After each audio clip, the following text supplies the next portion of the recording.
The voice of Trey Lance, who got the start yesterday for the 49ers in their Week 1 preseason game against the Las Vegas Raiders. And joining us now on the UMA guest line is David Lombardi from The Athletic, who's been in Las Vegas for the last 3-4 days covering the 49ers Week 1 preseason game and their joint practices. David, good morning. Thanks for joining me and Greg Papa today. Good morning. How are you guys doing? We're doing all right, David. I'm sure a lot of 49er fans are never happy when they end up losing to the Raiders, regardless if it's a regular season game or a preseason game. So I wanted to start with your overall takeaways, not just from the game yesterday, but from the joint practices on Thursday and Friday, and what you're leaving Las Vegas with your takeaways on the 49ers is. Well, I mean, I look at these practices and these preseason games on an individual player basis. We don't ever see the 49ers put everything together as a team in a game situation. At practice, obviously, we saw the first team out there, but then, there's some move the ball periods, but you don't see the actual game dynamics in one spot with that first team, because then on Sunday they moved to the second and third team guys. So, I came away impressed with Ronnie Bell. I thought that he had 2 good practices and then did a lot of good stuff in the game in different phases of the game, right? The jet sweep, to me, from Ronnie Bell yesterday was the most revelatory play because he broke 2 tackles. And, I wasn't really sold on Ronnie Bell as a big-time yak guy until I saw that. I mean, he was making those yards after contact. And, I know that he returned at Michigan. He seemed like a steady enough hand back there. The 49ers are going to be auditioning guys, including Bell and Deshaun Jameson, for the punt and kick return jobs while Ray McLeod is out. He's got the broken wrist right now. So that was important. Obviously, it wasn't all good for Ronnie Bell. He did drop Brandon Allen's pass yesterday that turned into an interception that was almost a pick six. But funny enough, that play seemed to be Kyle Shanahan said that was actually the best route that Ronnie Bell had run. So ironically, the best route that he ran turned into the biggest mistake. But I think overall he was pretty damn good over the 3 days, the 2 days of practice in the game. All right, obviously the quarterback situation, and we'll get into more because it's not all about the quarterbacks, but it was interesting. And Brock's lack of just playing on time, Trey yesterday. The first play, the 3-step drop, and they slow to get it out to his right, and then taking the sack, and then not pulling the trigger on Dwelly on third down. It went on and on, some of the ball placement. He did settle in overall and play well, but I think there's no doubt Sam Darnold played better. You mentioned the Ronnie Bell drop was on the throw by Brandon Allen, and then Tay Martin missed the sideline, stepped out of bounds. I thought Allen threw the ball well. So there's no debate who the starter is here, although I do think Sam Darnold could push Brock Purdy, but that's not going to happen right now because Brock's healthy. But just as you size it up, and I think it's interesting to see the way Kyle may flip it for the game against Denver on Saturday, and Sam may play ahead of Trey. So how do you assess 2, 3, 4? And I would put Brandon Allen in there because he played well yesterday, and he knows this system, David. Yeah, I mean, Brandon Allen, he's had success as a QB2 before behind Joe Burrow in Cincinnati, and he definitely looked. I mean, especially when you're looking for QB2, why don't we set the parameters first? A lot of people don't seem to understand that this is a little bit more nuanced. You're not just looking for the best quarterback. You're also looking for a quarterback with a considerably high floor as QB2. And I think the big issue right now with Trey Lance is that a lot of people keep on talking about his ceiling because they see where he was drafted. But he also has the lowest floor by far of any of these 49ers quarterbacks. And when you're looking for a backup to Brock Purdy, you got to make sure that if Purdy gets hurt, you're putting in somebody where, the bottom's not just going to fall out. You have to keep the line moving. So floor is extremely important in this discussion. And I think, the takeaway yesterday is that Lance obviously has the lowest floor.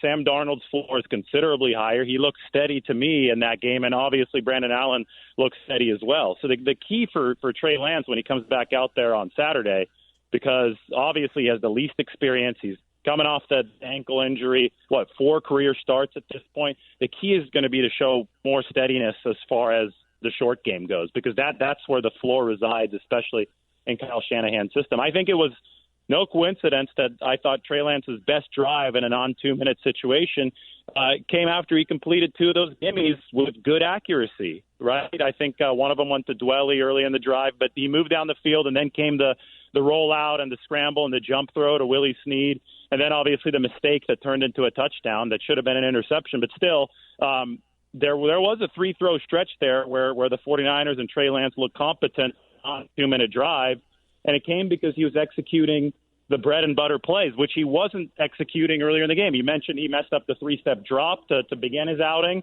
So Nick Zakelj got backed into him for the sack. He missed a third down throw early on that should have been a gimme as well. It was a little slant pattern there that, you just have to be accurate on those types of plays in the NFL. And when those plays add up and you get behind schedule, everybody's going to look bad. The offensive line wasn't good in front of Trey Lance, but he didn't do him any favors either by not executing where he needed to early in the outing. So he's got to raise the floor so that he's in the same conversation as guys like Darnold and Allen, because those guys. But how does he do that, David, without playing? How does he raise that floor if he doesn't play? That's the catch-22 that the 49ers have found themselves in. You have to look at the big picture here. Look at what the plan was for Trey Lance. They drafted him in 2021, where he's going to learn behind Jimmy Garoppolo, and he was going to get package play, right, with Jimmy Garoppolo in there. They had some running plays in for Trey Lance. The idea was that you were going to ease him into the NFL mix, being as inexperienced as he was. That was derailed by the fact that he broke his finger against the Raiders. So he's already behind the 8 ball in 2022. The 49ers said, okay, he's going to be QB1 in 2022 for financial reasons. This is how we structured it. It's the risk we took. They hope to shepherd him along with a good roster in 2022. Then he broke his ankle against the Seattle Seahawks in week 2. So now you're sitting in 2023 with that. The NFL developmental windows are not big, especially with a Super Bowl caliber roster, right?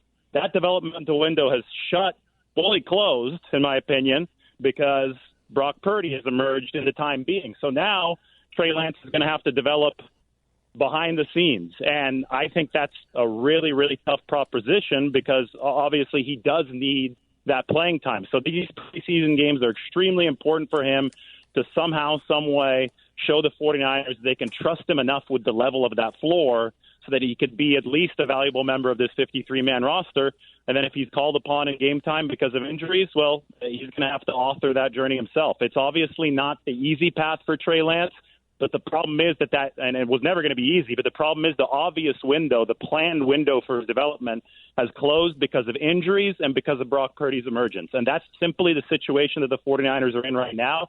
That's simply the situation that Lance is in right now. And you've just got to take that situation, own it, and proceed forward, given the facts of the matter that currently exist. David Lombardi from The Athletic joining us on the Uma Guest Line this morning. And David, to Papa's point, I think what everybody wants to see more from Trey Lance is just more reps and him being out there on the field. Now, it's hard to get those reps in when you're starting off the game going 3 and out on 3 consecutive series. We know Trey was sacked 4 times yesterday. So how hard is it to assess a quarterback's preseason play when he's not out there with the first-team offensive line? And how much blame do you put on Trey Lance for maybe a lack of pocket presence? Well, again, this goes back to what we were talking about before. It's really hard to assess, and it's an awkward situation, and it's a tough situation, but it's a situation that, injuries in 2021 and 2022 and the emergence of Brock Purdy have put the 49ers in. They cannot and they should not, give Trey Lance the developmental time or the reps that they were planning for him the past 2 seasons, just because the reality is different now. And Brock Purdy's the quarterback, and he's obviously better than Trey Lance at this point, and they're trying to win a Super Bowl. So you have to evaluate Trey based on these second-team reps that he's getting right now. And, I'm one of those people that says that, football is never one of those sports where you could single out an individual component and say it's all his fault, or it's all the offensive line's fault. I think that the issue yesterday was twofold. I don't think that second-team offensive line held up well at all. I think, the first play is a great example. Lance 3-step drop. He has to get rid of the ball quicker, but you also don't want Nick Zakelj to get backed into his own quarterback, right? So multiple things went wrong on that play, which led to the ugly sack. In general, I think that offensive linemen protect their quarterback, but in Kyle Shanahan's system, the QB's got to protect the offensive line too. And to do that, you keep the offensive line out of disadvantageous down and distance situations by converting in the short game. You got to hit those little flat routes to the tight ends. You have to be able to convert the bread and butter plays so it's 2nd down and 4 instead of 2nd down and 10. All of a sudden, your line is going to look a whole lot better. So I think that's how the 49ers are going to evaluate this. Kyle already, alluded to the fact that Lance needs to hit some of those throws with greater efficiency. We've talked about it for a couple of years now. This is a pre-injury thing as well. And I do think that Trey will be better next week because we have to keep in mind that this was his first game action coming off ankle injury. So first game action in nearly a calendar year.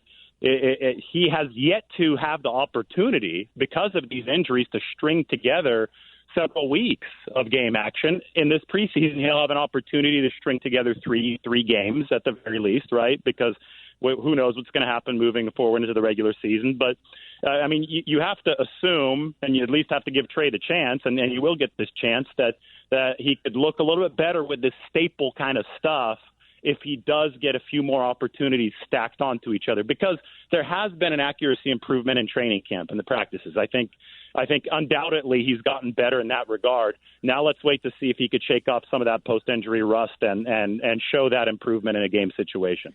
David, over on the defensive side, and they played all their backups, but Isaiah Oliver did play a lot of snaps at nickelback yesterday, and I thought he had a rough game. Starting with the missed tackle on Keelan Cole Sr., he could have got him on the ground at the third down, missed the tackle, he wound up running for a first down, and then he gave up a touchdown on the goal line when he played inside leverage on Cole from the left slot, just took a simple out cut, and it wasn't close. And I've been telling you, just watching him on the practice field, and he's a guy who's not, fast, and he's coming back from an ACL. He's not Jimmy Ward, and I don't think he's K'Wan Williams. So your assessment of Isaiah Oliver, A.J. Parker could mix in there. If they slide Demo Lenore and one of the other corners, Jameson could play outside. Luter's going to come back at some point. But I don't want to overreact, but I think we have to properly react. Isaiah Oliver did not look good yesterday, and he's been spotty on the practice field.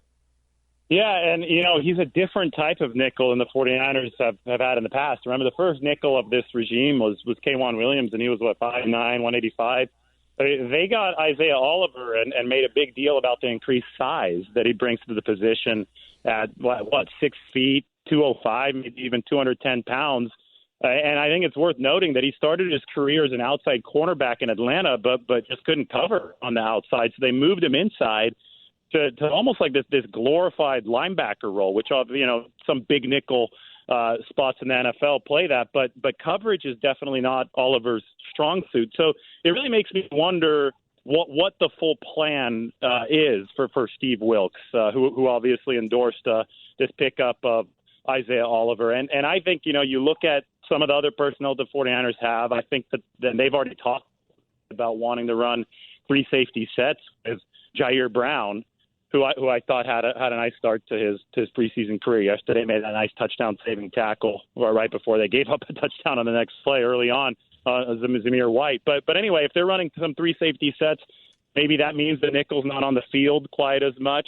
Maybe they toss another cornerback in there, like you mentioned. Maybe the 49ers do some shuffling, and they use Isaiah Oliver in just much more of a specialty role than the nickelback role that saw about 70% of the snaps in the past. It's going to be very, very interesting to track because he's a different body type with worse coverage skills than the previous nickels, as you just mentioned. But I do think that there is something to the fact that he is over 200 pounds, probably is going to be good in the box and run support that could give the 49ers some flexibility against those types of packages. So the defense is going to look different, no doubt. And there's no doubt that Isaiah Oliver was exposed a little bit in coverage yesterday. Last couple of minutes on the UMA guest line with David Lombardi this morning. And David, since I am filling in for John Lund, I feel like I'm obligated to ask about the 49ers third-round draft pick, Jake Moody. And I wanted to get your thoughts on the Raiders and Josh McDaniels icing him 2 times yesterday, which resulted in 2 missed field goals, and ask you the question on whether or not 49ers fans should be concerned after seeing Jake Moody miss his first 2 field goals yesterday. Well, I think you should be concerned anytime you have a rookie replacing, a great kicker in Robbie Gould, because you never know how a rookie is going to translate to the NFL. It's obviously a very psychological thing. It's just different, right? And you've got to hope that he makes that jump. And I think the 49ers have insurance on their roster right now for a reason, because nobody's 100% sure how Jake Moody's going to be. Now, he's been really, really impressive in practice. I mean, we were sitting there with our jaws We see some of these 60-plus yarders that he's booting through in practice, and he's been consistent there as well. But Zane Gonzalez is still on this roster for a reason. And the 49ers, if Moody completely gets the yips, doesn't pan out, they have that fallback option. I don't think that they expect that to happen. And for that, I think it's a win-win move to have Zane on the roster because he's been kicking well. You could potentially flip him for a draft pick here if assuming that Jake Moody straightens things out next week. But just keep in mind that, we saw it with Robert Aguayo a few years ago, right? Third round pick, wasn't in the league very long. So it can happen if the struggles continue into next week. Yes, I would definitely be concerned, but I wouldn't take one game, especially Jake Moody's NFL debut, and read more into it than you have to. I think we need a bigger sample here, and we need to sit back and realize that the 49ers have insulated themselves with some insurance in what can be a sticky situation, changing to a rookie kicker. Great breakdown there from David Lombardi. You did a great job this week with all your coverage from 49ers and Raiders joint practice. Appreciate you coming on with me and Papa this morning. Thanks a lot, David. Get out of Vegas, brother. Come home. Come home. I got a few more hours here. I'm by the pool right now, but I'll see you guys tomorrow. Very nice. He's got to go swimming every David day. Lombardi on the UMA guest line this morning, giving you the 49ers perspective of their preseason game against the Raiders. Because